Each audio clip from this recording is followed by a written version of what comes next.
Hello नमस्कार दोस्तों, आज का हमारा टॉपिक है मेमू 7.5.0 एंड्रॉयड एमुलेटर कैसे डाउनलोड करते हैं, कैसे इंस्टॉल करते हैं वो देखेंगे। और प्लीज़ गए यदि आप लोग अभी तक चैनल को सब्सक्राइब नहीं किए तो प्लीज़ चैनल को सब्सक्राइब करना ना भूलें। चलिए शुरू करते हैं। आप अपने लैपटॉप या पीसी के अंदर कोई भी ब्राउज़र ओपन कर लीजिएगा। ब्राउज़र ओपन करने के बाद आपको गूगल ओपन कर लेना है। गूगल ओपन करने के बाद यहाँ पे आपको टाइप कर देना है मेमू और इंटर कर देना है। इंटर करते हैं यहाँ पे आपको फर्स्ट ऑप्शन दिखेगा, इसके ऊपर आपको क्लिक कर देना है। क्लिक करते हैं मेमू का ऑफिशियली वेबसाइट ओपन हो जाएगा। बाकी इसका लिंक आपको डिस्क्रिप्शन में डाल दूंगा, या तो आप डिस्क्रिप्शन में जाके इस लिंक को कॉपी कीजिएगा, अपने ब्राउजर के यूआरएल में पेस्ट कीजिएगा, इंटर कीजिएगा तो भी डायरेक्टली ये पेज ओपन हो जाएगा। ये पेज ओपन होने के बाद यहाँ पे आपको होम पेज पे ही दिख जाएगा डाउनलोड के लिए। तो यहाँ पे आप देखेंगे तो डाउनलोड वर्जन 7.5.0 लिखा हुआ दिख जाएगा। आज के डेट में यही लेटेस्ट वर्जन है। यदि आप ऑनलाइन इंस्टॉल करना चाहते हैं तो यहाँ से आप क्लिक करके ऑनलाइन इंस्टॉल कर सकते हैं। यदि आपको ऑफलाइन इंस्टॉल करना है तो यहाँ से क्लिक करके आप ऑफलाइन इंस्टॉल कर सकते हैं। लेकिन यहाँ पे मैं आपको एक चीज ये बोलूंगा कि आपको अभी ऑफलाइन इंस्टॉल नहीं करना है। यहाँ पे जो आज के डेट में रिलीज हुआ है, इस डेट में जो भी EXE यहाँ पे अपलोडेड है ऑफलाइन के अंदर, उसके अंदर बग है। यदि आप उसको डाउनलोड करके इंस्टॉल करेंगे तो आपका मेमू इंस्टॉल नहीं होगा। इसीलिए आपको क्या करना है, अभी ऑनलाइन ही डाउनलोड करके इंस्टॉल करना है। ऑनलाइन इंस्टॉलेशन EXE डाउनलोड करने के लिए आपको क्या करना है, यहाँ पे क्लिक कर देना है। क्लिक करते हैं इस तरह से विंडो ओपन हो जाएगा। अब आपको क्या करना है, आप जहाँ भी EXE को सेव करना चाहते हैं वो फोल्डर सेलेक्ट कर लीजिएगा। इसके बाद आपको क्या करना है, सेव पे क्लिक कर देना है। क्लिक करते हैं EXE डाउनलोड हो जाएगा। डाउनलोड कंप्लीट होने के बाद आपको क्या करना है, उस फोल्डर के अंदर जाना है जहाँ आपने EXE को सेव किया है। वहाँ पे आपको इस तरह से EXE दिख जाएगा। अब आपको क्या करना है, इस EXE के ऊपर आपको राइट क्लिक कर देना है। इसके बाद आपको प्रॉपर्टी पे क्लिक कर देना है। क्लिक करने के बाद इस तरह से विंडो ओपन हो जाएगा। अब मान लीजिए यदि आपके केस में यहाँ पे अनब्लॉक दिखता है तो आपको क्या करना है, इसको टिक मार्क कर देना है। इसके बाद आपको अप्लाई पे क्लिक कर देना है। यदि आपके केस में यहाँ पे अनब्लॉक नहीं दिखता है तो आपको क्या करना है, ओके करके बाहर आ जाना है। अब हम इसको इंस्टॉल करेंगे। इंस्टॉल करने के लिए आपको क्या करना है, या तो आप EXE के ऊपर डबल क्लिक करके इंस्टॉल कर सकते हैं, या नहीं तो आप EXE के ऊपर राइट क्लिक करके ओपन करके इंस्टॉल कर सकते हैं, या नहीं तो आप रन एडमिनिस्टर करके इंस्टॉल कर सकते हैं। तीनों चीज में से कोई एक चीज आप कर लीजिएगा। लेकिन मैं आपको सजेस्ट करूंगा हमेशा कोई भी एप्लीकेशन आपको रन एडमिनिस्टर मोड में इंस्टॉल करना चाहिए। इसीलिए मैं अपने केस में यहाँ पे क्लिक कर रहा हूँ। क्लिक करते हैं इस तरह से विंडो ओपन हो जाएगा। अब आपको क्या करना है, यहाँ पे नेक्स्ट पे क्लिक कर देना है। क्लिक करने के बाद आपको क्या करना है, यहाँ पे कुछ सेकंड वेट करना है। कुछ सेकंड वेट करने के बाद ये विंडो ओपन हो जाएगा। अब आपको क्या करना है, यहाँ पे डायरेक्ट नेक्स्ट के ऊपर नहीं क्लिक करना है। आपको क्या करना है, यहाँ पे कस्टमाइज दिखेगा, इसको आपको टिक मार्क कर देना है। टिक मार्क करते हैं यहाँ पे आपको नीचे कुछ ऑप्शन दिख जाएगा। तो आपको क्या करना है, यहाँ पे बाय डिफॉल्ट C ड्राइव दिखेगा। तो आपको क्या करना है, इसको चेंज कर लेना है। कभी भी आपको C ड्राइव के अंदर इंस्टॉल नहीं करना है। इसके पीछे रीजन ये है कि मान लीजिए यदि आप इसको C ड्राइव के अंदर इंस्टॉल कर देंगे, उसके बाद इसके अंदर आप बहुत सारा गेम डाउनलोड करेंगे, बहुत सारा आप ऐप डाउनलोड करेंगे, उसके बाद आप इसके अंदर गेम खेलेंगे तो क्या होगा कि टेम फाइल बनेगा। टेम फाइल बनने के कारण आपका C ड्राइव का डाटा फुल हो जाएगा। डाटा फुल होने के कारण आपका पीसी या लैपटॉप हैंग होना शुरू हो जाएगा। इसीलिए आपको क्या करना है, हमेशा C ड्राइव को छोड़ के बाकी जिस भी ड्राइव के अंदर ज्यादा स्पेस हो उस ड्राइव के अंदर आपको इंस्टॉल कर लेना है। दूसरा ड्राइव सेलेक्ट करने के लिए आपको क्या करना है, यहाँ पे फोल्डर दिख रहा है, इसके ऊपर आपको क्लिक कर देना है। क्लिक करते हैं इस तरह से विंडो ओपन हो जाएगा। अब आपको क्या करना है, यहाँ पे दिस पीसी या माई कंप्यूटर दिखेगा, इसके ऊपर आपको डबल क्लिक कर देना है। क्लिक करते हैं इस तरह से लिस्ट ओपन हो जाएगा। अब आपको क्या करना है, यहाँ पे C ड्राइव को छोड़ के बाकी जिस भी ड्राइव के अंदर ज्यादा स्पेस हो उस ड्राइव के अंदर आपको इंस्टॉल कर लेना है। एग्जाम्पल के लिए मैं आपको अपने केस में दिखाता हूँ। मेरे केस में D ड्राइव के अंदर आपको इंस्टॉल करके दिखाऊंगा। आप भी अपने केस में जिस भी ड्राइव के अंदर आप इंस्टॉल करना चाहते हैं उसके पीछे एरो का निशान होगा, यहाँ पे आपको क्लिक कर देना है। क्लिक करते हैं, इसके अंदर जितना भी फोल्डर होगा वो लिस्ट आपको यहाँ पे दिख जाएगा। अब आप जिस भी फोल्डर के अंदर इंस्टॉल करना चाहते हैं उस फोल्डर को आप सेलेक्ट कर लीजिएगा। मैं अपने केस में इसके अंदर इंस्टॉल करूंगा, इसीलिए मैं यहाँ पे क्लिक कर रहा हूँ। इसके अंदर भी मैं एक फोल्डर बना रखा हूँ, इसके अंदर इंस्टॉल करूंगा, इसीलिए मैं यहाँ पे इसको सेलेक्ट कर रहा हूँ। आप भी अपने केस में जिस भी फोल्डर के अंदर आप इंस्टॉल करना चाहते हैं उस फोल्डर को आप सेलेक्ट कर लीजिएगा। इसके बाद आपको क्या करना है, ओके पे क्लिक कर देना है। क्लिक करने के बाद यहाँ पे आपको इंस्टॉलेशन का पाथ दिख जाएगा। अब आपको क्या करना है, यहाँ पे नेक्स्ट पे क्लिक कर देना है। इसके बाद ये विंडो ओपन हो जाएगा।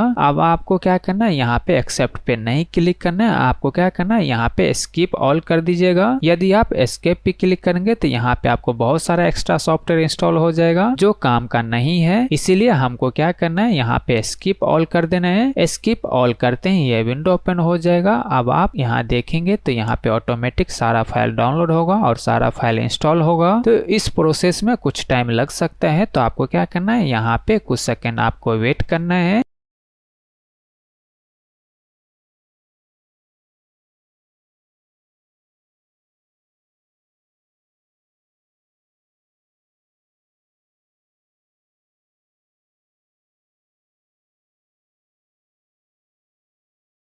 डाउनलोड होने के बाद, इंस्टॉलेशन होने के बाद इस तरह से ऑटोमेटिक ब्राउजर में एक पेज ओपन हो जाएगा। अब या तो इस पेज को क्लोज कर दीजिएगा, या नहीं तो आप यहाँ से ब्राउजर को क्लोज कर दीजिएगा, या नहीं तो आप इसको मिनिमाइज कर दीजिएगा। इसके बाद आप यहाँ पे देखेंगे तो यहाँ पे आपको दिख जाएगा, आप देख रहे हैं यहाँ पे फिनिश हो चुका है। अब आपको क्या करना है, यहाँ पे फिनिश के ऊपर आपको क्लिक कर देना है। क्लिक करते हैं इस तरह से ऑटोमेटिक एक विंडो ओपन हो जाएगा। अब आपको क्या करना है, यहाँ पे भी आपको कुछ सेकंड वेट करना है। यहाँ पे फर्स्ट टाइम में कुछ फाइल इंस्टॉल होता है, तो आपको क्या करना है, यहाँ पे 100% कंप्लीट होने तक वेट करना है।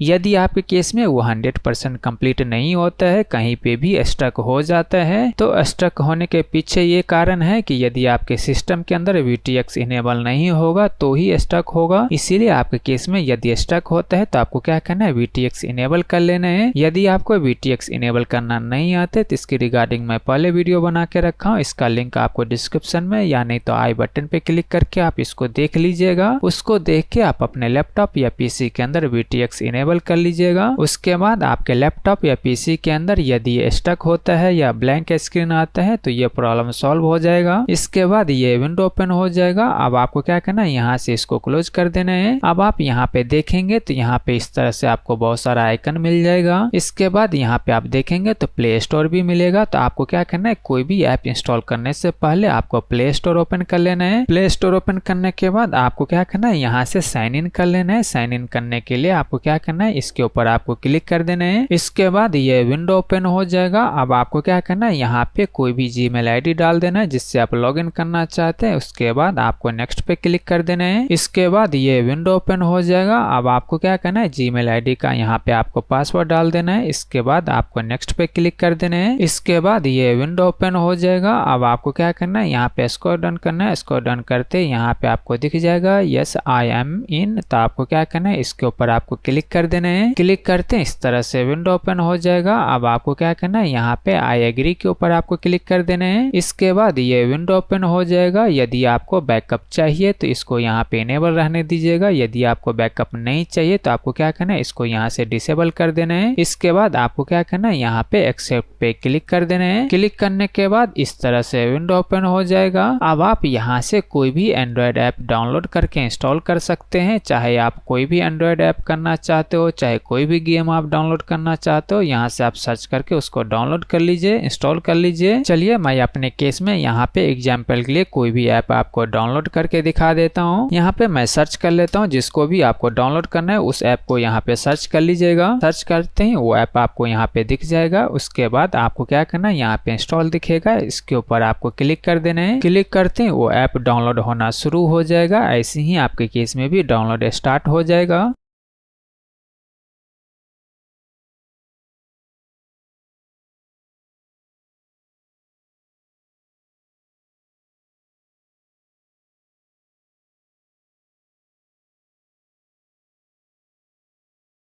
डाउनलोड कंप्लीट होने के बाद ये ऑटोमेटिक इंस्टॉल होना शुरू हो जाएगा। इंस्टॉल होने के बाद यहाँ पे ओपन लिखा हुआ आ जाएगा। या तो आप यहाँ पे क्लिक करके ओपन कर लीजिएगा, या नहीं तो आप होम पेज पे जाएंगे तो यहाँ पे भी आपको शॉर्टकट आइकन मिलेगा। या तो आप यहाँ पे क्लिक करके ओपन कर लीजिएगा। दोनों में से आप कहीं से भी क्लिक करके इसको ओपन कर लीजिएगा। ओपन करते हैं इस तरह से विंडो ओपन हो जाएगा। अब आपको क्या करना है, यहाँ पे स्टार्ट पे क्लिक कर देना है। स्टार्ट पे क्लिक करने के बाद यहाँ पे कुछ फाइल डाउनलोड होना शुरू हो जाएगा। उसके बाद ये ऐप इंस्टॉल हो जाएगा। जाएगा, या नहीं तो आपने जो भी गेम डाउनलोड किया होगा वो ऐप इंस्टॉल हो जाएगा और उसको ओपन करके आप खेल सकते हैं। अब हम बात करते हैं कुछ सेटिंग का। सेटिंग करने के लिए आपको क्या करना है, यहाँ पे डैश डैश दिख रहा है, इसके ऊपर आपको क्लिक कर देना है। क्लिक करने के बाद इस तरह से विंडो ओपन हो जाएगा। यहाँ पे आपको सेटिंग का आइकन दिखेगा, इसके ऊपर आपको क्लिक कर देना है। क्लिक करते हैं इस तरह से विंडो ओपन हो जाएगा। यहाँ पे आपको फर्स्ट ऑप्शन दिखेगा इंजन, इसके ऊपर आपको क्लिक कर देना है। क्लिक करने के बाद यहाँ पे आपको ये ऑप्शन दिख जाएगा। अब आप यहाँ से इसको भी सेलेक्ट कर सकते हैं, उसके हिसाब से यहाँ पे आप लो एंड पीसी है तो लो एंड सेलेक्ट कर सकते हैं, यदि आपका पीसी मीडियम है तो मीडियम सेलेक्ट कर सकते हैं, यदि आपका पीसी बहुत ही अच्छा है तो हाई सेलेक्ट कर सकते हैं, यानी और सुपर है तो आपको टॉप क्लास का सेलेक्ट कर लेना है। यदि आप कस्टमाइज करना चाहते हैं तो यहाँ से आप क्लिक करके कस्टमाइज भी कर सकते हैं, यहाँ पे आप अपने हार्डवेयर के हिसाब से सेलेक्ट कर लीजिएगा। इसके बाद आता है यहाँ पे रेंडर मोड। रेंडर मोड में आपको दो मोड मिलेगा, एक डायरेक्ट मिलेगा, एक OpenGL मिलेगा। तो आपको क्या करना है, यदि आपका ग्राफिक कार्ड लगा होगा तो डायरेक्ट सेलेक्ट कीजिएगा, या नहीं तो आप OpenGL भी सेलेक्ट कर सकते हैं। जिसके अंदर ग्राफिक कार्ड नहीं होगा वो लोग डायरेक्ट नहीं सेलेक्ट कर सकते हैं। उस केस में यदि आपके मदरबोर्ड में चिपसेट होगा तो आप OpenGL सेलेक्ट करके इसको खेल सकते हैं। इसके बाद आपको क्या करना है, यहाँ पे डिस्प्ले के ऊपर जाना है। यहाँ पे जाने के बाद यहाँ पे भी आपको कुछ ऑप्शन मिल जाएगा। यदि आपका पीसी मीडियम एंड है तो आपको क्या करना है, यहाँ पे टैबलेट पे सेलेक्ट करके यहाँ से लो रिजोल्यूशन रख के खेल सकते हैं। यदि आपका बहुत ही लो एंड पीसी है तो आपको क्या करना है, फोन पे क्लिक कर देना है, यहाँ पे आपको लो रिजोल्यूशन रख के खेल लेना है। यदि आपका पीसी बहुत अच्छा है तो यहाँ से आप कस्टमाइज करके भी खेल सकते हैं, या नहीं तो आप यहाँ पे टैबलेट पे सेलेक्ट करके यहाँ से हाई रिजोल्यूशन रख के भी खेल सकते हैं। इसके बाद यहाँ से आप फ्रेम रेट सेलेक्ट कर लीजिएगा, आप अपने हार्डवेयर के हिसाब से यहाँ पे सेलेक्ट कर सकते हैं। इसके बाद बाकी कोई चेंजेस नहीं करना। यदि आप 90 में खेलना चाहते तो इसको सेलेक्ट कर लीजिएगा, 120 में खेलना है तो इसको आप सेलेक्ट कर सकते हैं। इसके बाद आपको क्या करना है, स्टोरेज पे क्लिक करना है। क्लिक करने के बाद यहाँ पे आपको ये सारा ऑप्शन मिलेगा, यहाँ पे आपको कोई चेंजेस नहीं करना है। इसके बाद आपको प्रोफाइल के ऊपर क्लिक करना है। क्लिक करने के बाद यहाँ पे आपको ये सारा दिख जाएगा। यदि आप यहाँ पे कुछ कस्टमाइज करना चाहते तो यहाँ से आप कस्टमाइज कर सकते हैं, या नहीं तो इसको बाय डिफॉल्ट ऐसे ही छोड़ दीजिएगा। इसके बाद आता है नेटवर्क। नेटवर्क के ऊपर आप क्लिक करेंगे तो यहाँ पे ये सारा दिख जाएगा। तो आपको क्या करना है, यहाँ पे भी आपको कोई चेंज नहीं करना है, ऐसे ही डिफॉल्ट रहने दीजिएगा। इसके बाद डिवाइस के ऊपर क्लिक करेंगे तो ये आपको मिल जाएगा, यहाँ पे भी आपको यही रखना है। यदि आपको पीसी कैमरा यूज करना है तो पीसी सेलेक्ट कर लीजिएगा। यदि आपको वर्चुअल कैमरा सेलेक्ट करना है तो यहाँ से आप वर्चुअल सेलेक्ट कर सकते हैं। ऑडियो का सेटिंग चेंज करना है तो यहाँ से चेंज कर सकते हैं। माइक्रोफोन का चेंज करना है तो यहाँ से आप चेंज कर सकते हैं। इसके बाद आप यहाँ पे क्लिक कीजिएगा, तो क्लिक करने के बाद ये सारा ऑप्शन मिल जाएगा। यहाँ पे आप अपने हिसाब से जो भी मॉडिफाई करना चाहते हैं यहाँ से आप मॉडिफाई कर लीजिएगा। इसके बाद आप प्रेफरेंस के ऊपर क्लिक करेंगे तो यहाँ पे आपको ये सारा ऑप्शन दिख जाएगा, यहाँ से आप लैंग्वेज चेंज कर सकते हैं। बाकी जो भी यहाँ पे आप मॉडिफाई करना चाहते हैं उसको आप मॉडिफाई कर लीजिएगा। इसके बाद आपको क्या करना है, यहाँ पे शॉर्टकट आइकन दिखेगा, इसके ऊपर आपको क्लिक कर देना है। क्लिक करने के बाद इस तरह से विंडो ओपन हो जाएगा। यहाँ पे आपको सारा शॉर्टकट दिख जाएगा, कौन सा की प्रेस करने से क्या काम करेगा यहाँ पे आपको दिख जाएगा। इसके बाद आपको क्या करना है, ओके पे क्लिक कर देना है। क्लिक करते हैं इस तरह से आपको रीस्टार्ट के लिए पूछेगा, तो आपको क्या करना है, रीस्टार्ट नाउ पे क्लिक कर देना है। क्लिक करते हैं ये रीस्टार्ट होना शुरू हो जाएगा और आपने जो भी सेटिंग चेंज किया होगा वो यहाँ पे सेव हो जाएगा। रीस्टार्ट होने के बाद इस तरह से विंडो ओपन हो जाएगा। अब आप यहाँ से जो भी गेम खेलना चाहते हैं यहाँ से आप खेल लीजिएगा। इसके बाद मैं आपको इसका वर्जन भी दिखा देता हूँ। इसके लिए आपको क्या करना है, यहाँ पे डैश डैश दिख रहा है, इसके ऊपर आपको क्लिक कर देना है। क्लिक करने के बाद इस तरह से विंडो ओपन हो जाएगा। अब आपको क्या करना है, यहाँ पे अबाउट अस दिख रहा है, इसके ऊपर आपको क्लिक कर देना है। क्लिक करते हैं इस तरह से विंडो ओपन हो जाएगा। अब आप यहाँ पे देखेंगे तो यहाँ पे लिखा हुआ आ जाएगा 7.5.0। आज के डेट में यही लेटेस्ट वर्जन है। इस तरह से इसको आप इंस्टॉल कर लीजिएगा। चलिए अभी हम इसको क्लोज करते हैं। चलिए अभी हम कुछ सेटिंग का बात करते हैं। सेटिंग करने के लिए आपको क्या करना है, यहाँ पे यदि आप फुल स्क्रीन करना चाहते हैं तो यहाँ से आप क्लिक करके फुल स्क्रीन कर सकते हैं, या नहीं तो आप F11 दबा के फुल स्क्रीन कर सकते हैं, या नहीं तो आप दोबारा प्रेस करेंगे तो छोटा हो जाएगा, फिर से प्रेस करेंगे तो बड़ा हो जाएगा, एक बार और प्रेस करेंगे तो ये छोटा हो जाएगा। इस तरह से आप इसको छोटा बड़ा कर सकते हैं। यदि आपको कीबोर्ड का सेटिंग करना है तो यहाँ से आप क्लिक करके इसका कीबोर्ड का सेटिंग कर सकते हैं। आप अपने हिसाब से यहाँ पे जो भी मॉडिफाई करना चाहते हैं यहाँ से आप मॉडिफाई कर लीजिएगा। यदि आपको एडवांस मोड में मॉडिफाई करना है तो यहाँ से क्लिक करके आप एडवांस मोड में मॉडिफाई कर सकते हैं। यदि आप किसी गेम के लिए करना चाहते हैं तो यहाँ से आप क्लिक करके गेम को सेलेक्ट करके उसके लिए भी आप सेटिंग कर सकते हैं। आप अपने हिसाब से यहाँ पे मॉडिफाई कर लीजिएगा। इसके बाद मान लीजिए कहीं और से आपने एंड्रॉइड ऐप डाउनलोड कर रखा है, इसको आप इंस्टॉल करना चाहते हैं, इसके लिए आपको क्या करना है, यहाँ पे क्लिक कर देना है। क्लिक करने करने के बाद इस तरह से विंडो ओपन हो जाएगा। अब आपको क्या करना है, जहां भी आपने ऐप को डाउनलोड करके रखा हुआ है उस ऐप को आपको सेलेक्ट कर लेना है। इसके बाद आपको ओपन कर लेना है। इसके बाद ये इंस्टॉल हो जाएगा। इस तरह से भी आप ऐप को इंस्टॉल कर सकते हैं। इसके बाद हम बात करते हैं मल्टी मेमो। यदि आपको मल्टी मेमो का सेटिंग करना है तो यहाँ पे क्लिक कर देना है। क्लिक करने के बाद इस तरह से विंडो ओपन हो जाएगा। अब आप यहाँ से मेमो को डिलीट भी कर सकते हैं, या नहीं तो आप नया क्रिएट करना चाहते हैं तो यहाँ से क्लिक करके आप नया क्रिएट भी कर सकते हैं। आप अपने हिसाब से इसको यूज कर लीजिएगा। चलिए अभी हम इसको क्लोज कर देते हैं। अब यदि आप वॉल्यूम को कम ज्यादा करना चाहते हैं तो यहाँ से आप ज्यादा कर सकते हैं, यहाँ से वॉल्यूम कम कर सकते हैं। यदि आप कोई सेटिंग करना चाहते हैं तो यहाँ पे भी सेटिंग का आइकन है, इसके ऊपर आप क्लिक करके इसको सेटिंग भी कर सकते हैं। अब आप अपने हिसाब से इसको यूज कर लीजिएगा। यही आज का हमारा टॉपिक था। और प्लीज गाइस चैनल को सब्सक्राइब करें, लाइक करें, शेयर करें। Thank you.